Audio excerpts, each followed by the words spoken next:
حضرت ابو ہریرہ رضی اللہ عنہ سے روایت ہے کہ رسول اللہ صلی اللہ علیہ وسلم نے فرمایا، مومن کا معاملہ بھی عجیب ہے، اس کے ہر معاملے میں خیر ہے۔ اگر اسے خوشی ملے تو شکر کرتا ہے، اور اگر تکلیف پہنچے تو صبر کرتا ہے۔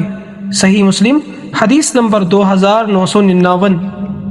حضرت ابو سعید خدری رضی اللہ عنہ سے روایت ہے کہ رسول اللہ صلی اللہ علیہ وسلم نے فرمایا، مومن کو جو بھی بیماری، غم، پریشانی یا تکلیف پہنچتی ہے، یہاں تک کہ کانٹا بھی چبھتا ہے، اللہ اس کے ذریعے اس کے گناہ معاف فرما دیتا ہے۔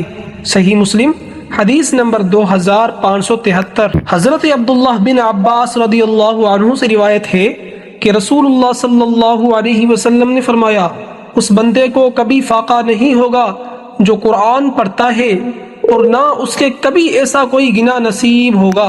ابن ابی شیبہ حدیث نمبر 3552۔